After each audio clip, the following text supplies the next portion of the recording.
DYSP Super Radyo. Saksi sa DYSP. Isisiwalat ang katotohanan. Saksi sa DYSP. Kasama ang inyong sandigan ng katotohanan sa Palawan. Saksi sa DYSP. Komprehensibong talakayan at paghihimay ng napapanahong mga isyu at balita. Ihahatid sa inyo ni Junfred Calamba. Saksi sa DYSP. Labanan ang fake news. Dapat totoo.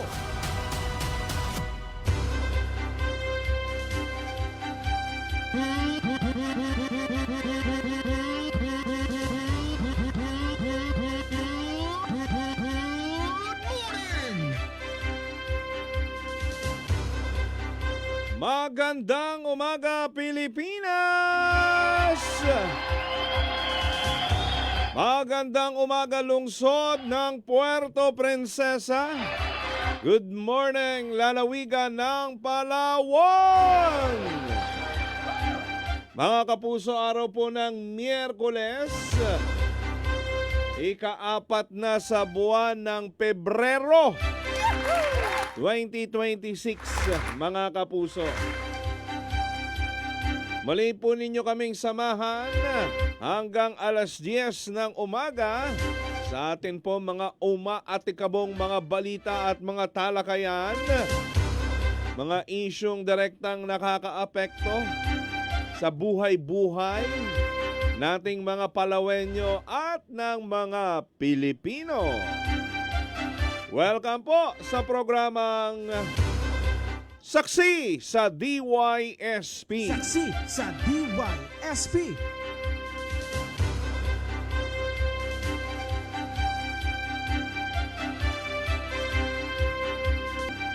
Ako naman ang inyong kapuso, ang inyo pong saksi, Super Junfred Calamba. Kumusta po kayo, mga kapuso? Saksi sa DYSP. Bagamat meron pong bagyo sa loob ng Philippine Area of Responsibility itong si Basyang. Tama ba, Basyang? Maganda pa ang sikat ng araw. Maganda pa ang panahon dito sa lungsod. Dito sa aming kinalalagyan, tirik na tirik ang araw. Ang sarap magpapawis.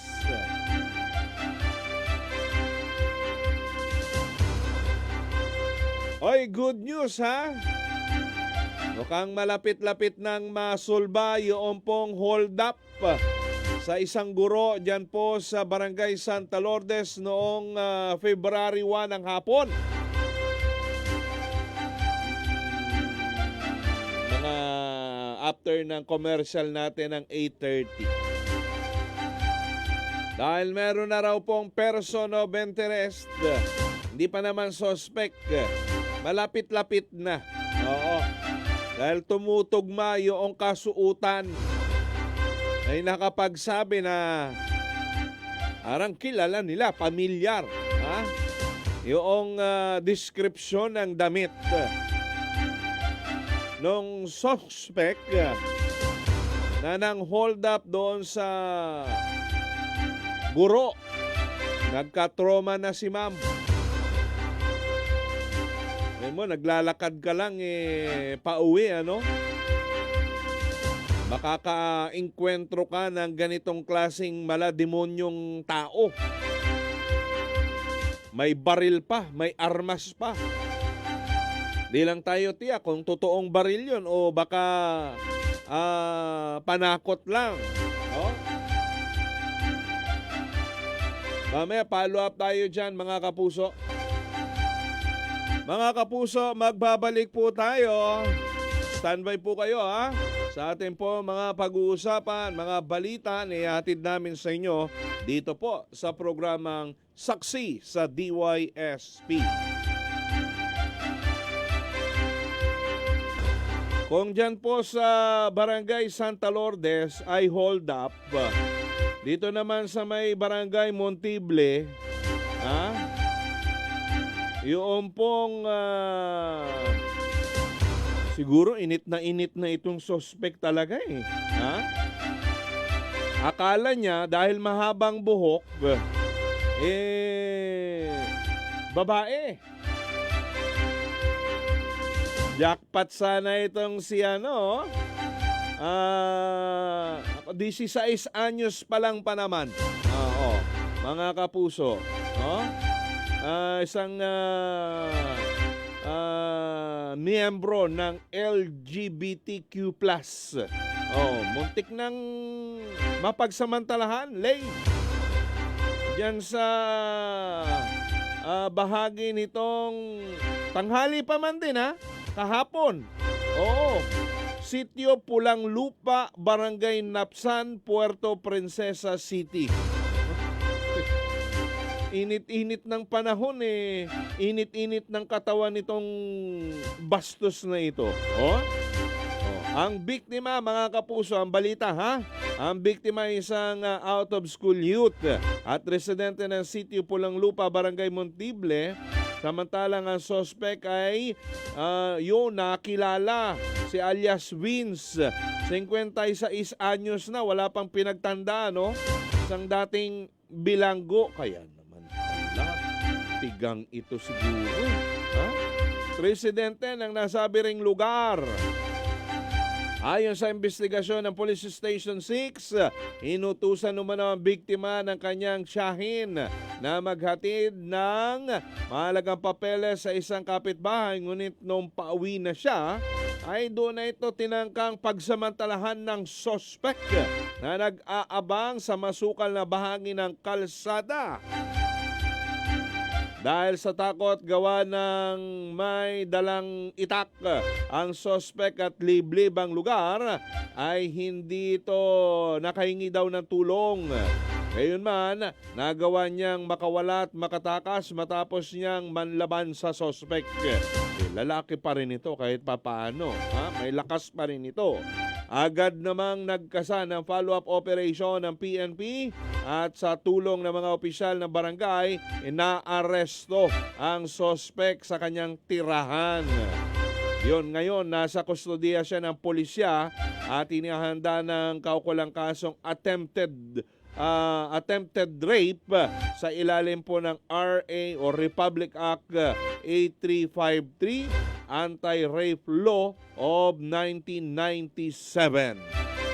Todas ka ngayon. Babalik ka doon sa iyong pinanggalingan.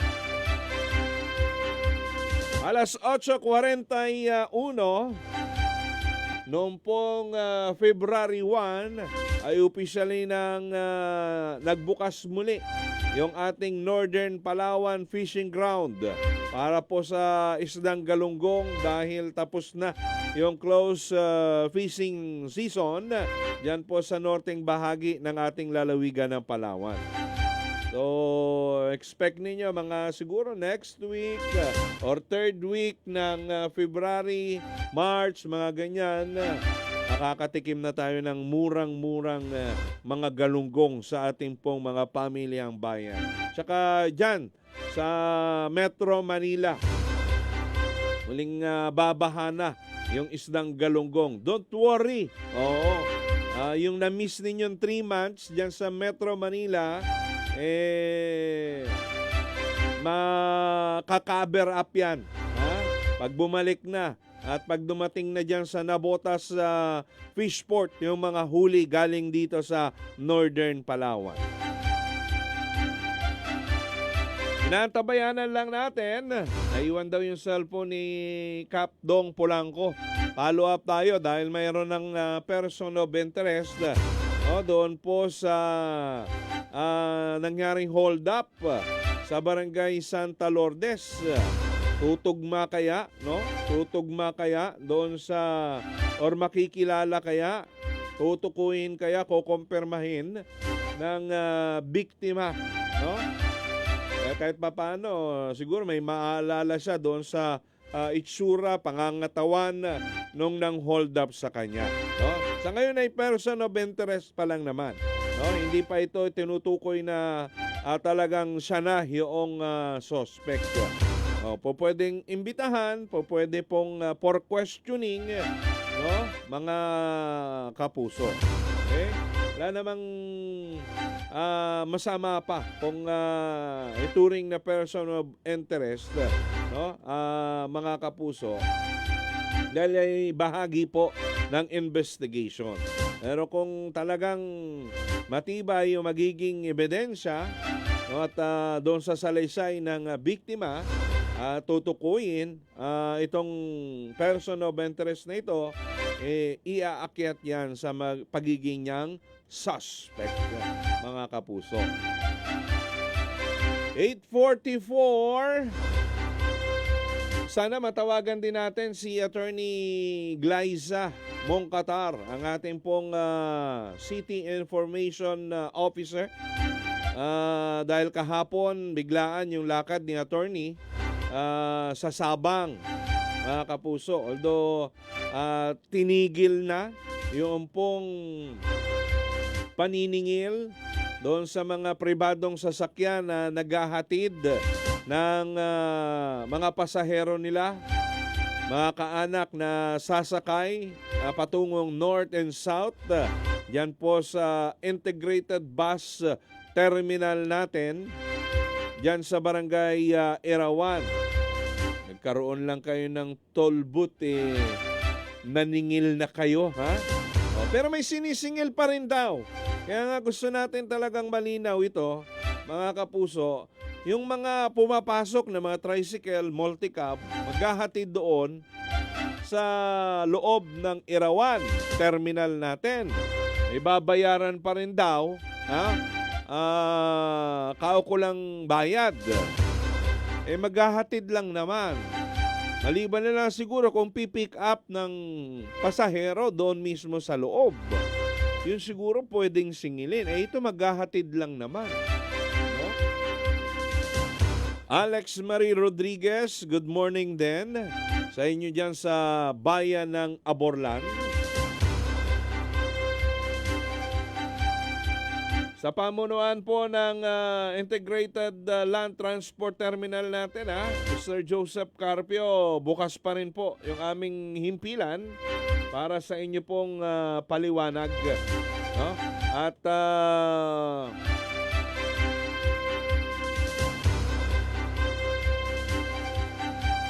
makuha natin yung paglilinaw kung bakit sila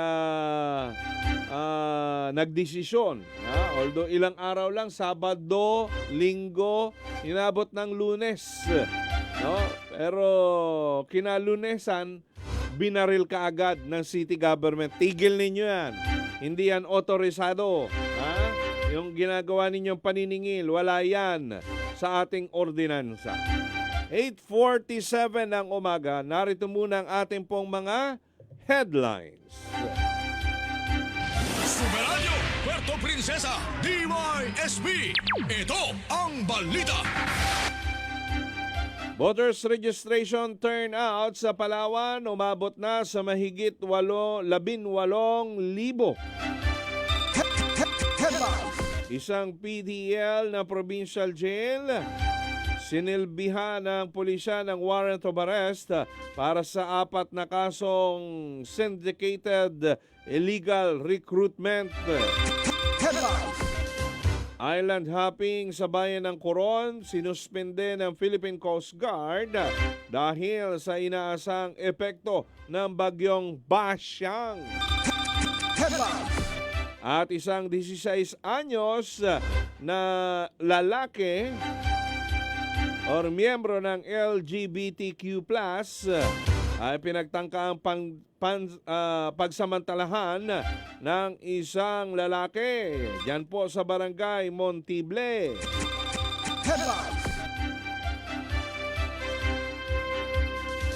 Ilan lamang po yan sa mga itatampok nating balita, mga kapuso, sa ating Saksi Balita.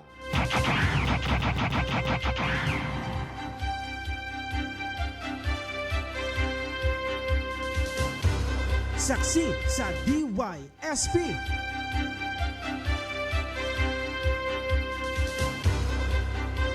Hindi kayo pararadyo kung may ginagawa kayo dyan. Good morning sa mga personnel na nakatalaga Coast Guard personnel dyan sa isla ng Kalandagan. Siguro matulungan nyo na lang, ha? Yung pong mga barangay officials dyan, no? Yung mga matitinong barangay officials dyan na hulihin, no? Yung mga nag-illegal fishing dyan sa bisinidad ng Kalandagan hanggang dyan sa may anong sitio, anong area yon? Madukang. Oo. Kasi bahid yan sa inyong uniforme na tila wala daw po kayong ginagawa. Ha? Sabi mismo ng mga residente dyan, dahil yung mga nagsasagawa ng kompresor at pagdidinamitang araw, ay sabi mismo ni Hepe ng Bantay Dagat, ay nandoon na lang sa bato. Wala na sa laot. Hindi na sumasakay ng pump boat. So kung nandoon lang sa bato, ibig sabihin malapit lang. Kung may pagsabog sa dagat, maririnig at maririnig ninyo, mga sir, mga ma'am. Kaya, please lang po,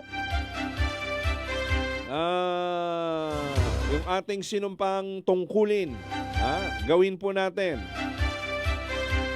Kung may mga ilegalidad na nangyayari dyan po sa inyong nasasakupan, gawa natin ang paraan. Makokontak kaya natin si Konsihal Bitoy Oliveros.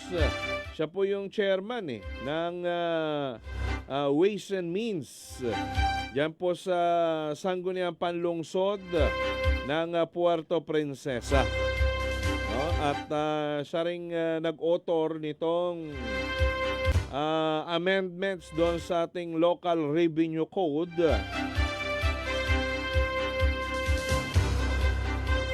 Wala yatang signal. Paki-check mo nga dyan, Lay. No?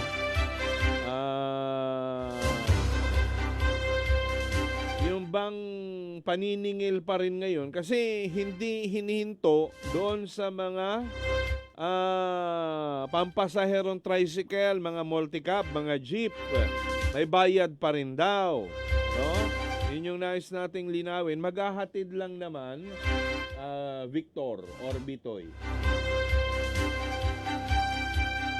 Nakapaloob ba yun sa ordinansa or may kapangyarihan yung mga ganitong klaseng pasilidad natin, yung pamunuan ng integrated land transport terminal natin na magpatupad ng mga paniningil na hindi dinadaan sa Sangguniang Panlungsod, mga kapuso. Basta-basta na lang mag-i-implement nang wala po doon sa ordinansa. Sige, baka sa kabila, mayroon pa.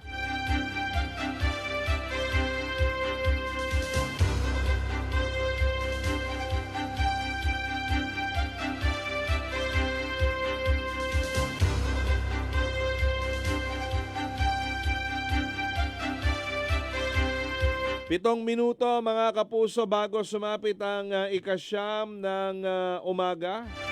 Lapit-lapit na ha. O Pebrero ha. Pebrero yung construction hanggang Pebrero kasi ilan yan isang taon. Yung ating San Pedro National Highway mula doon sa may Caltex Quito hanggang dito sa bungad ng Adventist or sa may PNP station natin, Tandikan. No? Ilang mga concreting na lang, lalo na yung mga sidewalk na nasira, yung gagawin at yung ilang mga papasok sa mga interior roads dyan sa Libis. Sa Libis tapos na. Sa Pineda yung kalahati bago pa lang ginagawa. Yung sa may De Los Reyes Road, uno ba yan or dos? Yun, di pa nakokompleto. At yung mga mga sidewalk, no? Mga sidewalk na nasira dahil doon sa construction, kasama yan na gagawin para makompleto yung concreting rehabilitation nitong ating San Pedro National Highway. Ang alam ko, dapat ngayon yung Pebrero matapos na. Okay? Tuloy-tuloy po tayo mga kapuso. Sa araw ng Linggo ay magbubukas na yung palarong panlalawigan diyan po sa may Batarasa, munisipyo ng Batarasa ngayon yung host ng ating provincial meet, no? At naghahanda na po yung mga delegation, nandiyan na, dumating na yung halos karamihan no po ng mga delegasyon para sa Palarong Panlalawigan 2026 mga kapuso. So yan ay sa Linggo, magiging makulay na naman yung pagbubukas ng provincial meet diyan po sa Batarasa. Nakakatapos lang ng kanilang selebrasyon ng 62nd founding anniversary.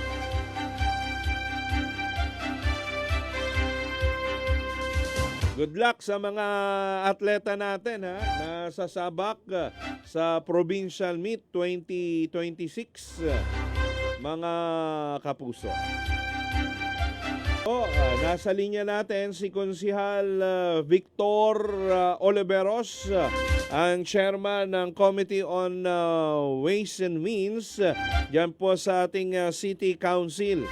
At may akda nitong pinakahuling amendments doon sa ating local revenue code, mga kapuso, at sumasaklaw dito sa operation ng bus and jeepney terminal natin, na Integrated Land Transport Terminal yan sa Barangay Irawan. Pabatiin ko muna Konsehal Bitoy, Konsehal Victor Oliveros, sir. Mayad ngadlaw, good morning po. Si June Fred Calamba sa Super Radio Palawan. Mayad na temprano, Ilo June Fred. Mayad nga temprano na sa Indo nga taga Paramati sa itong mga kasimonwa digi sa Puerto sa Palawan nanda. Thank you very much po, Konsehal, sa pagtanggap ng aming tawag. Konsehal Bitoy, sir, pag-usapan natin ito pong mga fees, may kaugnayan or mga ipinatutupad yan po sa terminal natin, sa Integrated Land Transport Terminal sa Irawan, na kung saan ay nakapaloob doon sa revenue code ng Puerto Princesa. Kasi naging issue po nung nakarang Sabado, bigla-bigla na lang sila nag-implementa ng paniningil doon sa lahat, pribado at pampubliko na sasakyan na naghahatid, pumapasok ng ating land transport terminal. Nabalitaan niyo po ba ito, Konsehal, sir? Opo. Kasama June Fred.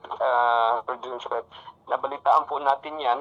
Pero nais ko lang po muna sa tayo ang may akda noong revenue code. Opo. Ayan po ay naipasa sa pamamagitan po ng Committee on Ways and Means noong pinamumunuan o chair po ni Konsehal Jimmy Carbonell. Ngunit ngayon nga po tayo ang chairman ngayon ng Committee on Ways and Means. Patungkol po doon sa napabalita at nangyari na paniningil doon sa entrance ng mga sasakyan private, na mga nagnanais na magatid sa kanilang mga pamilya siguro o kung ano man na sasakay doon sa terminal. Ayun po ay hindi po nakasama o hindi po otorisado nakalagay sa ating revenue code. Opo. Ang meron po doon ay yung mismong mga shuttle vans, yung pong mga bus, sapagkat sila po ay under regulation ng ating mga ordinance. So, yung po mga pribado ay wala po. Kaya hindi po otorisado yung paniningil kasama John Fred. Okay. Kasi tinigil na po yun. Okay, sige po. Dahil may memo na lumabas noong Monday din po ng hapon nung nabalitaan yan ng ating city administrator. Pero nandun kasi kahapon yung ating news team, meron pa rin daw pong sinisingil, konsihal. Doon po sa mga tricycle na namamasada, mga multicab na namamasada, at maghahatid, for example, maghahatid sila ng pasahero doon sa loob ng Area 1 terminal natin, bago sila makapasok at maka-drop ng pasahero, magbabayad daw po sila doon sa entrance gate kung saan may parang toll booth doon na inilagay yung ating city government. Magbabayad ng halagang 10 piso para sa mga tricycle at may corresponding amount din para doon sa mga multicab. Yung ba allowed yun, konsihal? Saan pag-usapan ba yun? Ganun po, kasama John Fred, Super John Fred, hindi rin po kabilang yan sa isa sa mga nire-regulate po noong revenue code natin. So, titignan po namin yung pangyayari na yan. Kung meron pa man, ay dapat sigurong tignan ng gusto. At kung magkaganon man, ay pakiusapan na ipahinto na muna yung lahat ng paniningil patungkol po sa mga ganon.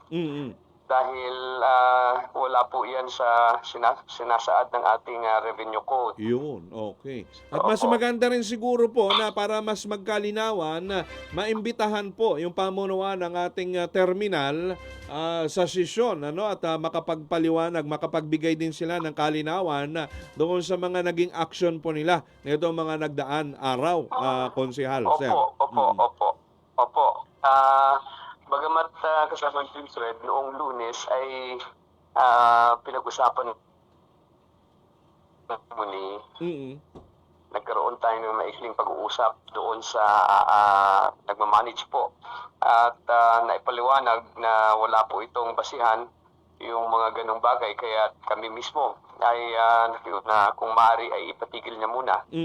At ganoon din po kasama John Fred, nagpapasalamat din tayo sa ating punong lungsod dahil sa pamamagitan po ng ating city administrator, si Attorney Arnel Pedrosa. Nakasama rin po namin noong nagme-meeting kami ng kaunti, ay nagpalabas kaagad ng memorandum. Okay. So, yung huli pong ngayong balita na patuloy yung paniningil, titignan po natin yun kasi talagang pong wala. Alam niyo po, katulad sa airport natin, yung paghahatid ng pasahero ay pwede naman.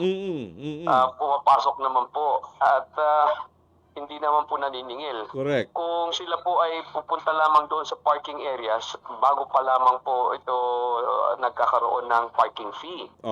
So, wala pa rin po ang sa ating pong tingin at sa aking pagsusuri sa ating revenue code ay wala pa naman pong batayan o basihan yung paniningil ng kahit na noong mga tricycle po natin at mga multicab na naghahatid ng kanilang mga pasahero. Dapat po na talagang kasi napag-usapan din po yung security. Iyon nga raw po yung isang dinadahilan, security, para ma-check daw po yung mga pumapasok. Pero kung security, hindi na kasama dapat yung fees, konsehal, di po ba? Sir? Ganun din po. Inahanap tulad din po natin sa ating airport, sa ating paliparan, na maaaring ihatid noong kanilang mga tricycle o mga van o kung ano mga sasakyan, yung mga pasahero hanggang doon sa babaan doon. Correct. At sila naman po ay tinitingnan din ng gwardiya doon, ng security. Ganon din po siguro ang dapat na i-apply natin dito sa atin sa terminal. Okay. Wala naman po pinagkaiba, ganun din po. At sabi nga po natin sa kanila, kung pribado o kung ano, ay talagang tignan. Ay kung kinakailangan hingiin mo yung ID o driver's license para nasa ganun ay alam talaga natin for security reasons. Pwede naman. Kaya, Opo. pwede naman. Kukunin din kaagad paglabas noong sasakyan. Sasakyan. Opo. At napunta nga po doon ng usapan sa, matagal niyang tumitigil doon eh. Meron naman po tayong mga personal doon o may mga kawani tayo doon ng terminal na maaaring lumapit doon sa sasakyan o doon sa driver na sabihan na hindi maaaring mag-standby doon. Yun, no. So, drop and go lang po yung ating pinapayagan sana. At yun din po ang minumungkahi ng ating mga kasamahan sa konseho, tayo rin po mismo. Drop and go at saka pick up and go. Ganun din po. Opo, para naman po sa maging smooth naman ng ating mga mananakay. Smooth yung takbo at hindi magkabuhol-buhol yung mga sasakyan doon sa loob. Not to the extent na pumarada yun doon, pumasok, sisingilin mo ng corresponding amount. Konsehal, sir. Bawal na po yun. Bawal na. Opo. Bawal po. Oo. Opo. Yung po palang sabi ko nga, yung pumapasok, siguro hindi talaga ma-justify yun na singilin mo at maghahatid lang ng ng pasahero. Siguro po pwede pang singilin kung siguro po pwede sa mga susunod na amendments yung pumick up ng pasahero doon sa loob ng ating terminal, konsehal. Pero sa ngayon, hindi rin po pwedeng i-charge yon ng fees, sir.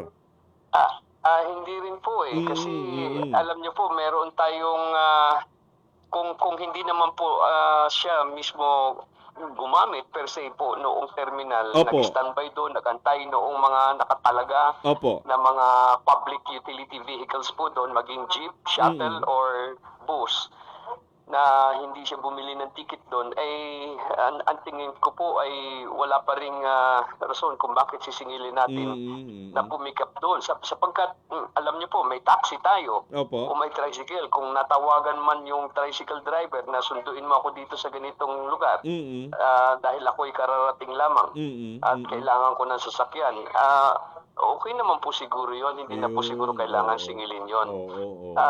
Pero kung doon tatambay yung multicab, tatambay sa loob yung multicab, doon na nag-abang ng pasahero. Opo, hindi naman po yun dapat payagan na doon nagtatambay sa loob at iikot doon para pumikap ng pasahero. So hindi po yun kasama sa regulasyon. Ang dapat nga po ay ang mga tricycle, kung ganun man, ang pakay nila pick up ng pasahero, ay doon lamang sila sa labas ng gate, yung mga multicabs. Opo. Ngunit kung meron pong tawag sa kanila na nakikiusap na sunduin, hindi naman po ito ginagawa ng multicab, kundi yung tricycle ang maaari pong gumawa nito, ay maaari naman po sigurong payagan, sasabihin lamang na meron siyang tawag. Pero mas mabuti na rin po yung sinusundo. Doon na lang din sa labas kaagad. Doon na lang din po sa labas kaagad. Kasi po meron po tayong baka okay na po yung mismong entrance noong mga pasahero. Doon po yun sa harap ng ginagawang market complex mismo Hindi po yun dito sa harap ng police station.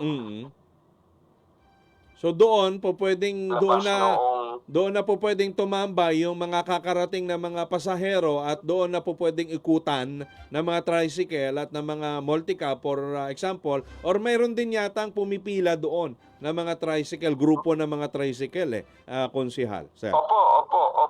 Ganun na nga po.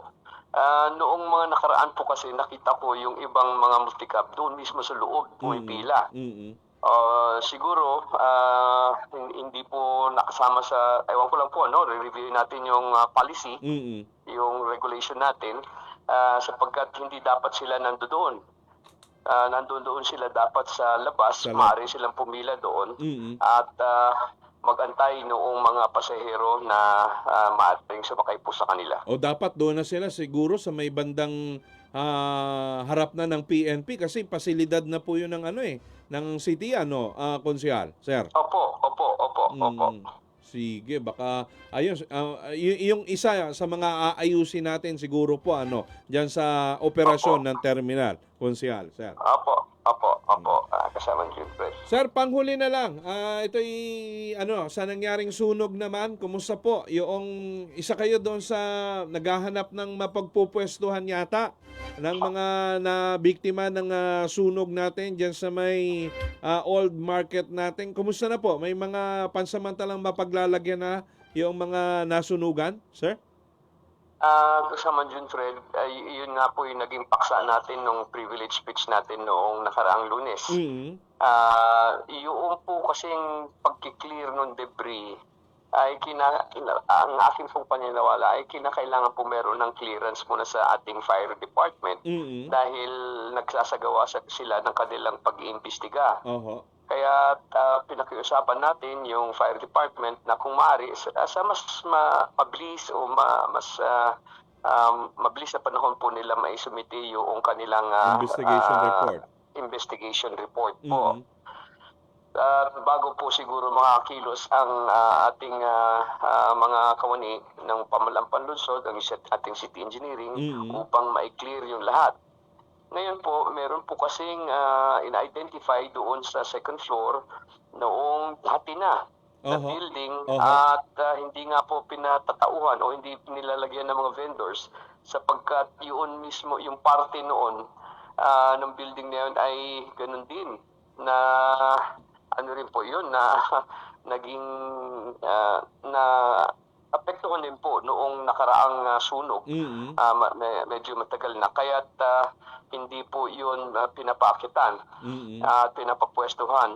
Yung pong kanyang mga ceiling po nag-chip out nahuhulog po doon sa baba. Questionable yung structural integrity pala nung second floor.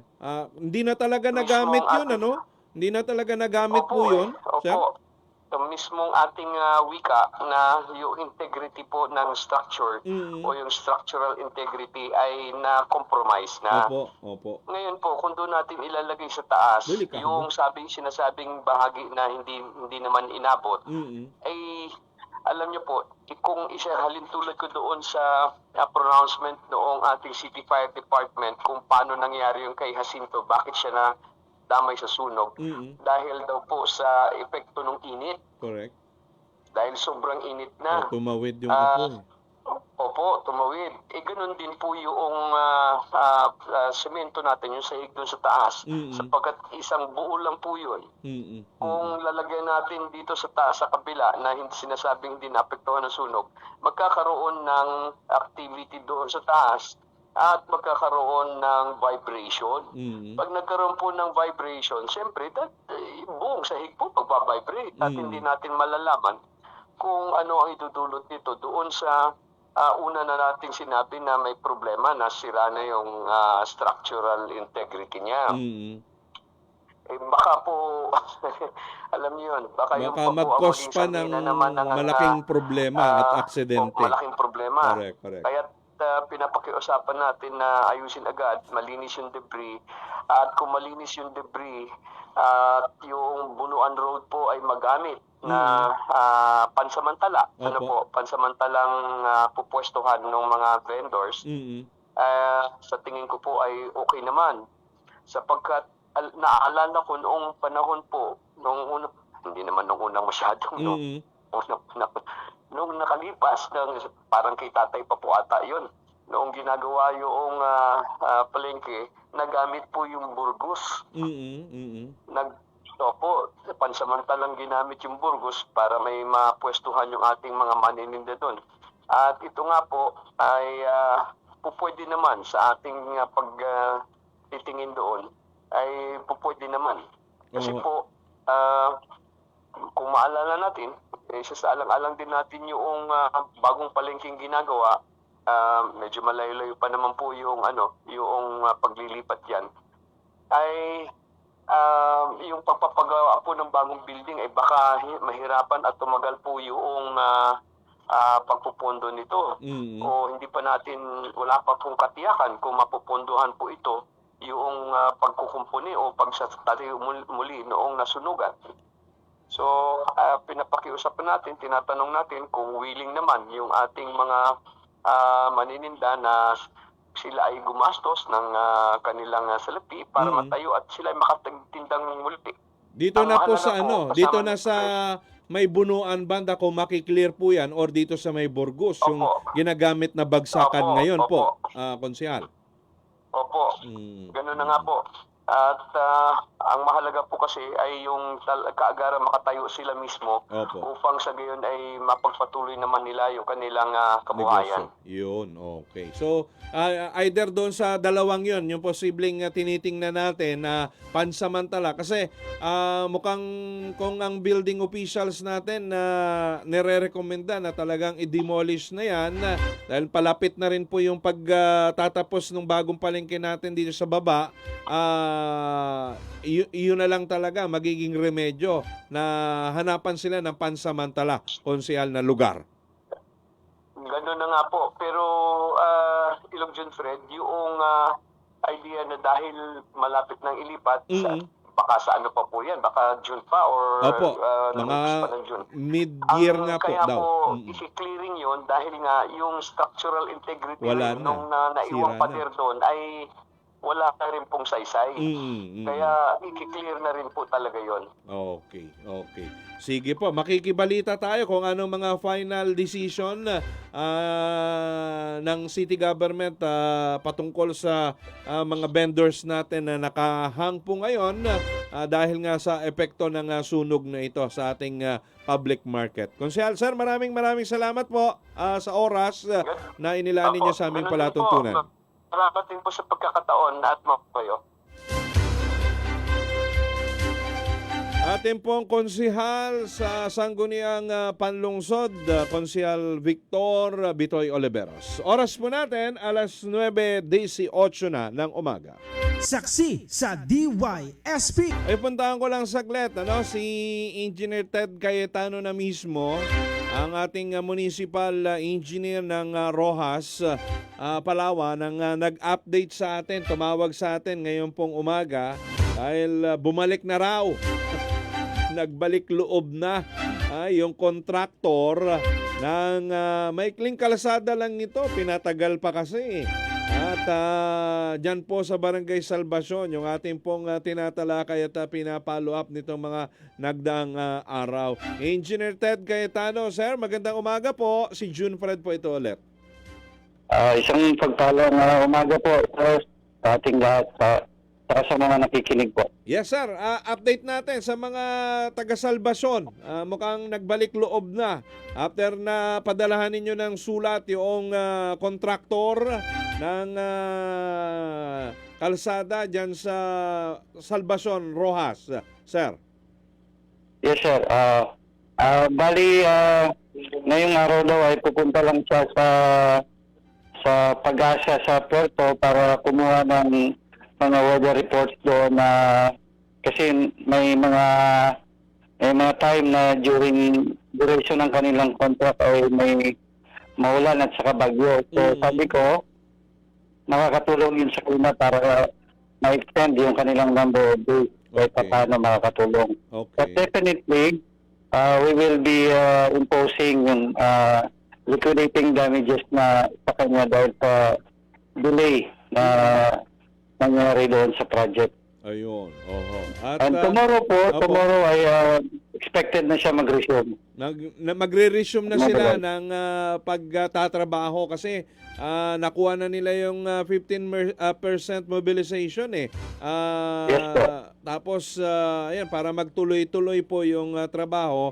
So bukas nandoon na sila ulit sa site, engineer, sir. Yes po, sir. Okay. Sige po. At magandang balita yan dahil nag-aabang yung mga taga-Barangay Salvacion sa kanila eh. Kung babalik pa ba sila o hindi na. Or tuluyan silang mabablacklist ng LGU Rojas. Salamat sa update na yan, Engineer Ted. Sir.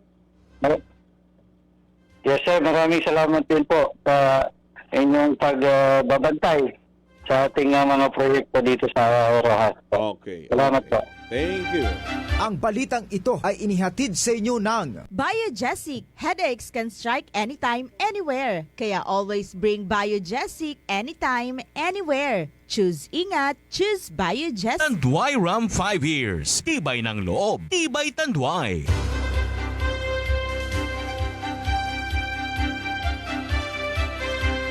Thank you very much, Engineer Ted Cayetano. Ay, yung mga ganyang bagay, hindi makakaligtas yan. Dahil mismong mga itong maganda sa cooperation ng ating mga kababayan, bantayan, no, yung mga proyekto ng ating pamahalaan kasi madala na tayo, mga kapuso, no, doon sa yan nangyari mga flood control project na bilyon-bilyon yung pong halaga. Pero napunta sa wala, no? Napunta lang sa bulsa ng ilang mga tiwaling mga taga-gobyerno, mga kapuso. No? Kung meron mang nagawa, kapiraso at nasira ng agad-agad. Hindi man lang na-serve yung purpose para maiwasan yung pagbaha, no? Sa malaking bahagi po ng ating bansa, mga kapuso. So natututo na yung ating mga residente, mga kababayan na bantayan, no? Kahit yung mga maliliit na project ng ating pong pamalaan. Yan may sa munisipyo, sa syudad, sa probinsya or sa national. Okay? May reaction dito bago tayo mag-commercial ng 9:30 dito sa ating FB Live. Nakapila po tricycle sa Baywalk. Sobra kong sumingil ng pamasahe. Reason nila, nakapila daw po sila, lalo tourist.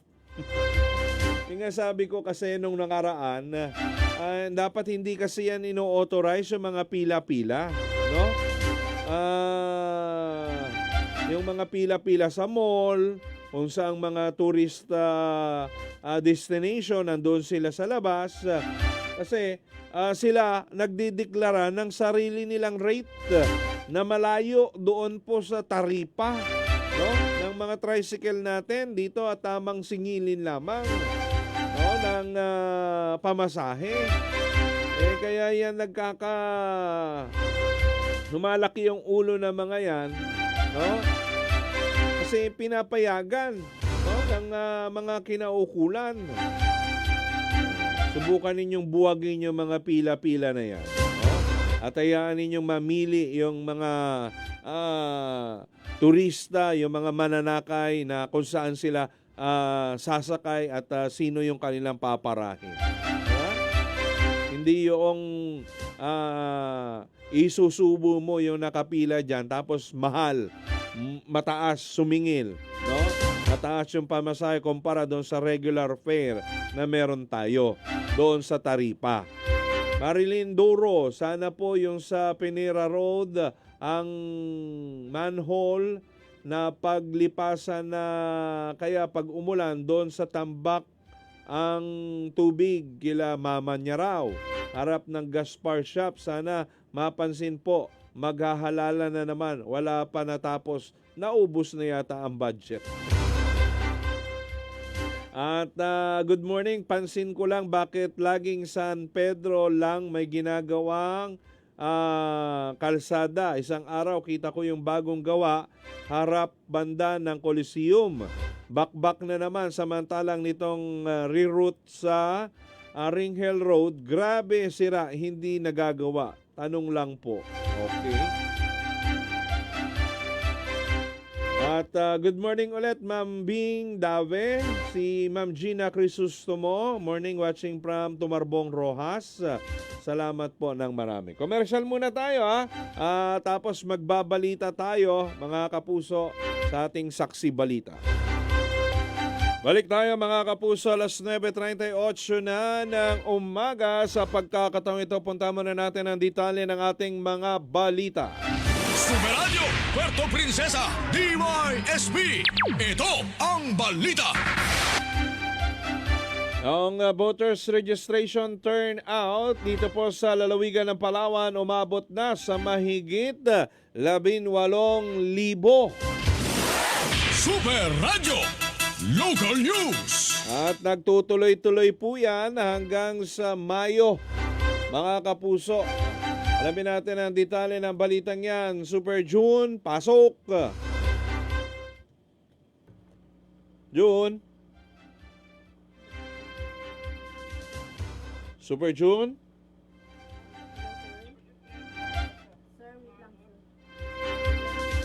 Line 3, Super June, pasok! Umaabot sa mahigit 18,000 ang naitatalang voters registration turnout ng Commission on Elections sa buong lalawigan ng Palawan mula na magsimula ang rehistrasyon noong ika-20 ng Oktubre nakaraang taon. Batay sa impormasyong binahagi ni Ginoong Jumel Ordaz, ang tagapagsalita ng Provincial Comelec, mayroon ng kabuuan na 18,433 turnout hanggang Enero 31, 2026. Sa nasabing bilang, 8,758 ang bagong botante. 4,609 naman ang nasa edad 15 hanggang 17 anyos, habang nasa 13,824 naman ang mga edad 18 anyos pataas. Nangunguna ang Port Princesa na may pinakamataas na turnout na umaabot sa 5,897. Sinundan ng Iloilo na may 1,706. Pangatlo ang Quezon na may 1,574.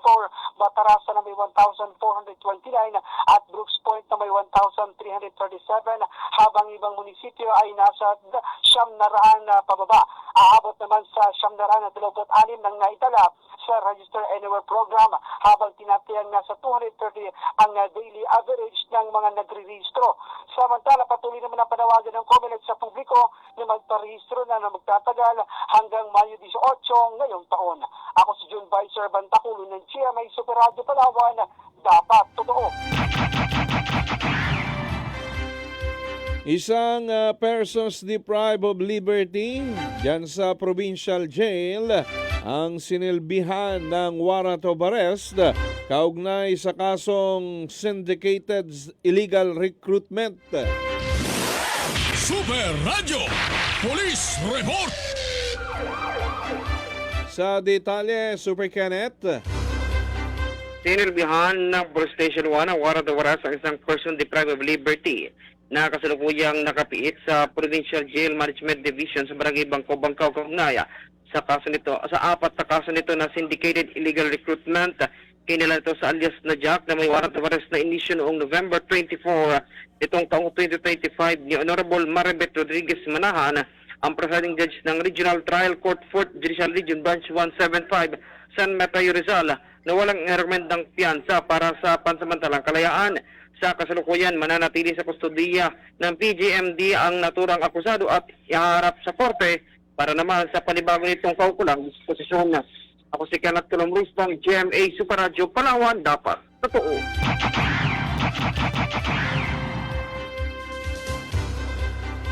Island hopping sa bayan ng Coron, Palawan, sinuspende ng Philippine Coast Guard dahil sa inaasang epekto ng bagyong Basyang. Super Radio Local News. O baka kasama na rin yung buong Calamian, ano? Colyon, Linapakan at Busuanga. Super June, pasok! Sinuspindi na. Go ahead. June? Yes, Super Jumper, sinuspindi ng Philippine Coast Guard ang pagsasagawa ng island hopping activities sa munisipyo ng Coron, Palawan dahil sa inaasahang malalaking alon at malalakas na hangin na maaaring dala ng bagyong Basyang na delikado sa mga bangka. Patay sa pinakabagong Sea Travel Advisory ng Coast Guard Station Northeastern Palawan na nakakasakop sa mga munisipyo sa munisipyo sa Calamian na pinagbabawalan ng paglalagay sa iba't ibang isla, lalo na sa Malcapuya Island, Banana Island at Ditaytayan. Galing din sa mga isla ng Linapakan para sa mga maliliit na bangka na may kapasidad na 35 gross tonnage kasama na ang mga tourist boats. Pinapayo ng PCG ang publiko na huwag munang mga hasa na tumuwid dagat o kumalaot ang mga bangka maliban na lang kung magpapatabi sa isla, lalo na ang mga barko o mga malalaking sasakyan pandagat dahil sa mapanganib na kondisyon ng karagatan at sa mga riding public at mga turista. Ako si June Vicer Bantaculo ng GMA Super Radio Palawan, dapat totoo. Police report pa rin, isang 16 anyos na lalaki. Ito'y miyembro ng LGBTQ+, pansamantalang tinangkang pagsamantalahan ng isang lalaki diyan po sa barangay Montible. Super Radio Police Report. Sa detalye, Super Kenneth.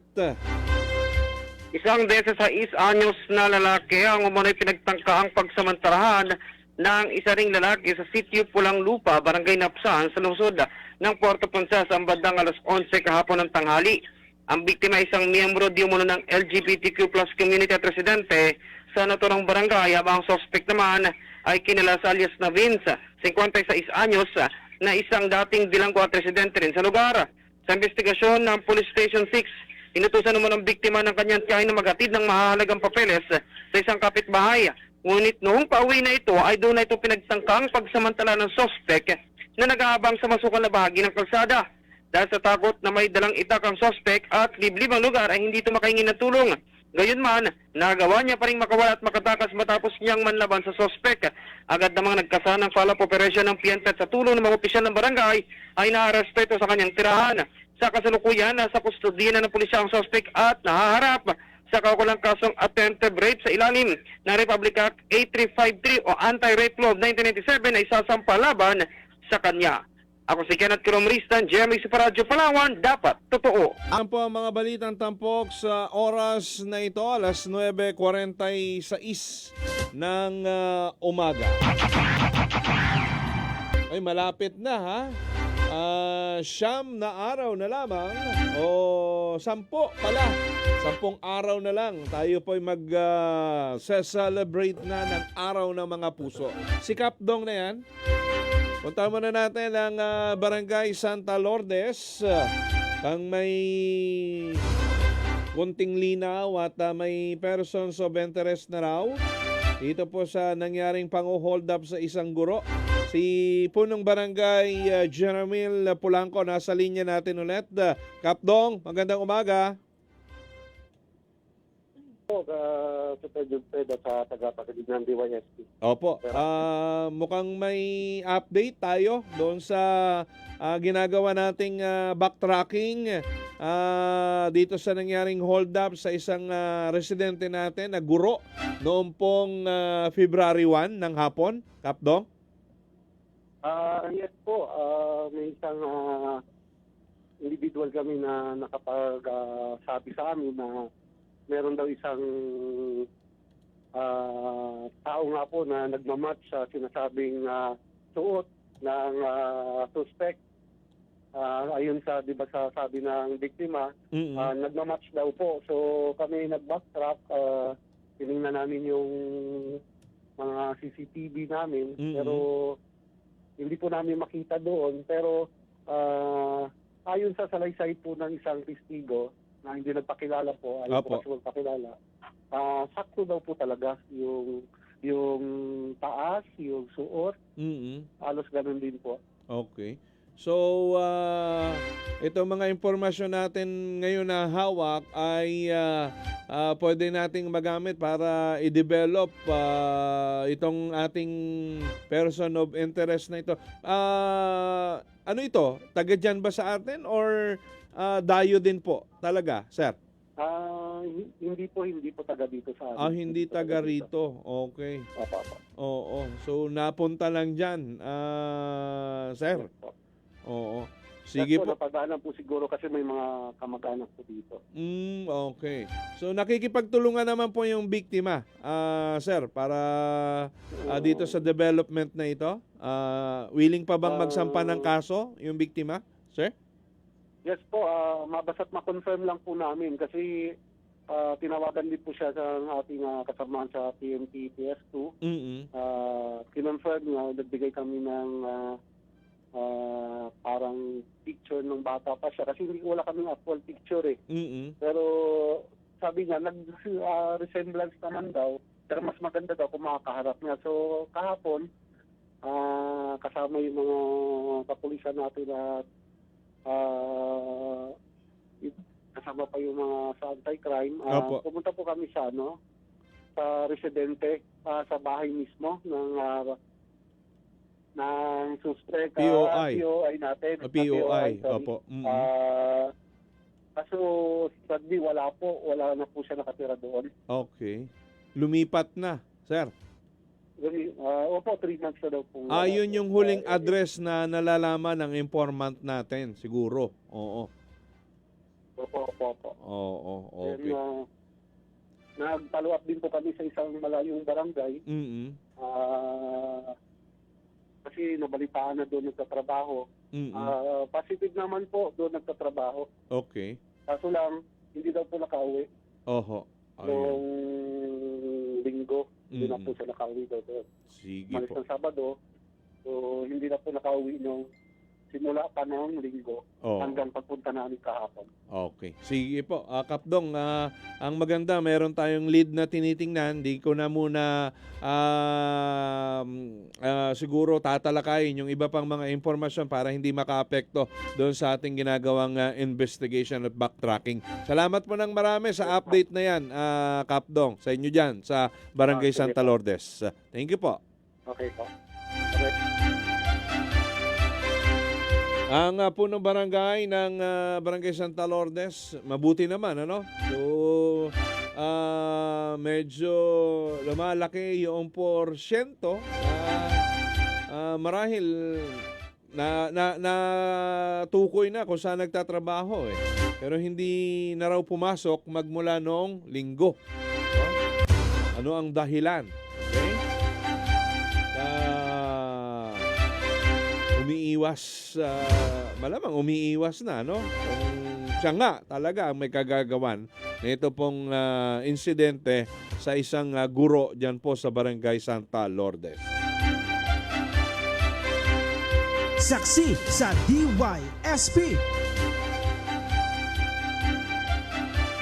Alas 9:52 na po ng umaga.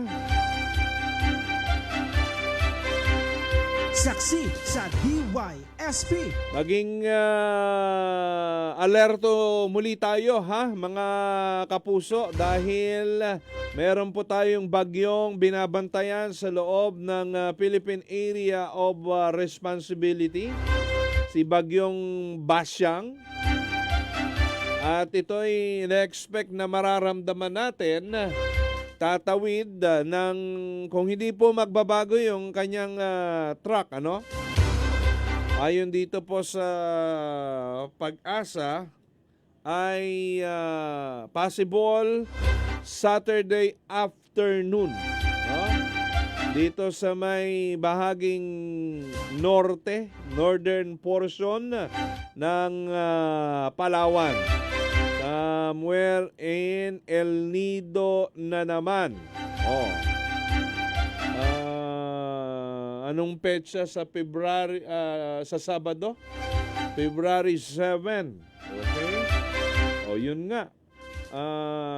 Bandang 8 p.m. ng February 7 ay nandito na siya banda sa may Sulusi.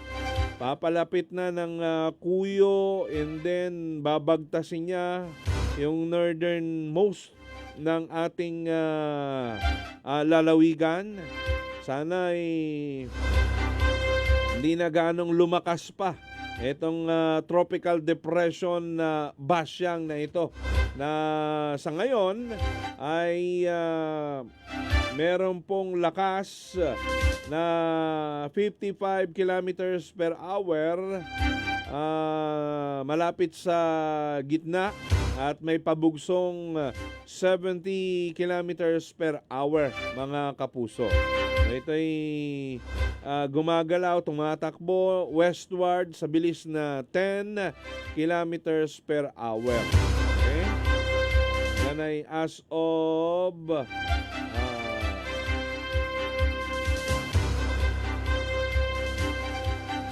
kagabi pala itong nakuha ko 11 a.m. Sana yung as of 5 p.m. dito kanina. Pero yun mga puso, pwedeng magbago pa. Pero dapat tayong magbantay at mag-alerto na naman sa mga northern municipality natin, mga island municipality. Ito yung kauna-unahang bagyo sa buwan ng Pebrero, si Basyang, mga kapuso.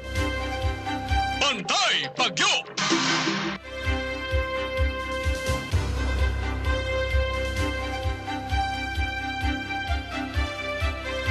Saksi sa DYSP. Alas 9:55 ng umaga, mga kapuso, susunod na yung programang Bakbakan sa Super Radyo. Nakakasama ninyo si Super May Uy. At bukas nihiling ko yung inyo pong dasal para siyempre sa inyong lingkod. Wala muna ako bukas. Oo. At pagdasal nyo po ako, no? Na humaba pa yung ating pagseserbisyo, paghahatid ng serbisyong totoo sa ating pong mga kababayan. Yun lang yung aking wish tayo magkasama-sama, good health. Okay na yan. Laban na. Diba?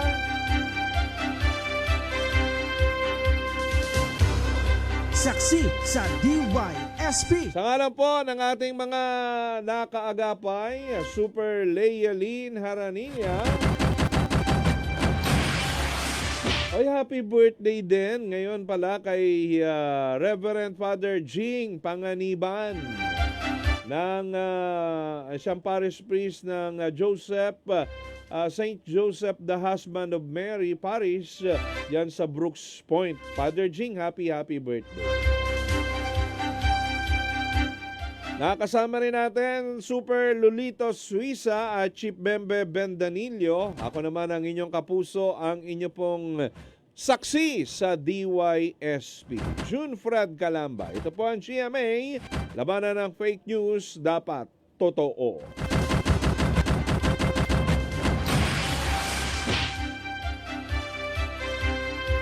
Saksi sa DYSP.